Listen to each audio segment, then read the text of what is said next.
राधे राधे आप सभी बहनों को। आज मैं आपको नीमड़ी माता की कहानी सुनाने जा रही हूँ। एक शहर में एक सेठ सेठानी रहते थे। वह बहुत धनवान थे, लेकिन उनके कोई पुत्र नहीं था। सेठानी ने भादों की बड़ी तीज, जिसको सातुड़ी तीज भी कहते हैं, उसका व्रत किया और कहा, हे नीमड़ी माता, मेरे बेटा हो जाएगा तो मैं आपको 1.25 मण का सत्तू चढ़ाऊंगी। माता की कृपा से सेठानी को 9वें महीने में लड़का हो गया। सेठानी ने सत्तू नहीं चढ़ाया। समय के साथ सेठानी के 7 बेटे हो गए, लेकिन सेठानी सत्तू चढ़ाना भूल गई। अब सेठानी के पहले बेटे का विवाह भी हो गया। सुहाग रात का दिन आया। उस दिन सोया तो आधी रात को सांप ने आकर डस लिया और उसकी मृत्यु हो गई। और इसी तरह उसके 6 बेटों के विवाह के दौरान मृत्यु हो गई। 7वें बेटे की सगाई आने लगी तो डर के मारे सेठ सेठानी मना करने लगे। गांव वालों के बहुत कहने व समझाने पर सेठ सेठानी बेटे की शादी के लिए तैयार हो गए।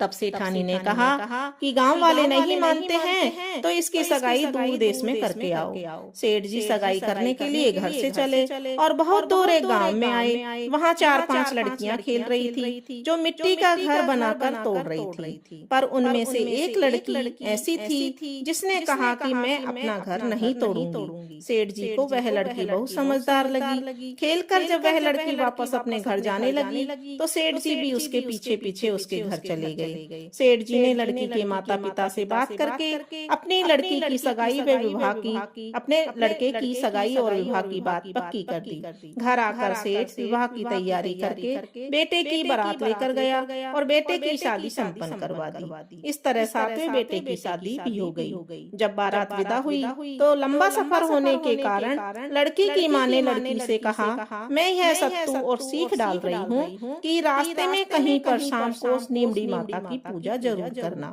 नीमड़ी माता की कहानी सुनना, सत्तू पास लेना और कलपना निकाल कर ससुर जी को दे देना।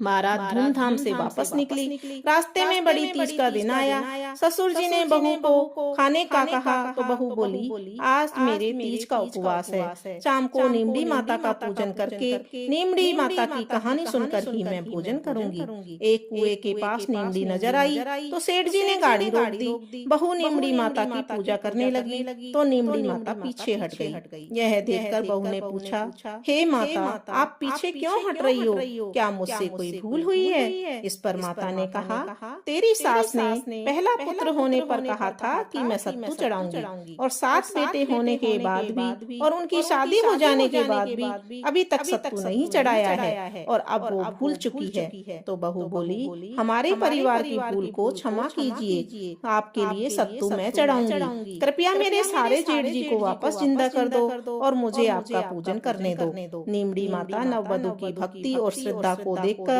प्रसन्न हो गई और बहू ने नीमड़ी माता का पूजन किया, चांद को अर्घ दिया, सत्तू पास लिया और कल्पना ससुर जी को दे दिया। प्रातः होने पर बारात अपने घर लौट आई। जैसे ही बहू ने ससुराल में प्रवेश किया, उसके 6 जेठ जी प्रकट हो गए। सभी बड़े खुश हुए। उन सभी को गाजे बाजे से घर के अंदर लिया।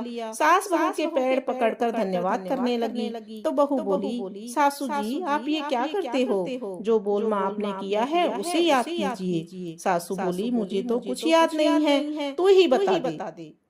तो बहू बोली, आपने नीमड़ी माता को सत्तू चढ़ाने का बोला था, सो आपने पूरा नहीं किया। तब सासू को सब कुछ याद आ गया। 12 महीने बाद जब कजली तीज आई तो सभी ने मिलकर 7.25 मन का सत्तू तीज माता को चढ़ाया। श्रद्धा और भक्ति भाव से गाजे बाजे के साथ नीमड़ी माता की पूजा की, बोलमा पूरा किया और माता की कृपा से उनके घर में मंगल ही मंगल हो गया। हे भगवान, उनके जैसा आनंद हुआ वैसा सबके होवे। खोटी की खरी करना और अधूरी को पूरी करना, भूल चूक क्षमा करना। जो भी इस कथा को पढ़कर सुनकर जय नीमड़ी माता कमेंट बॉक्स में लिखे, उनकी सभी मनोकामनाएं पूरी करना। बोलो नीमड़ी माता की जय।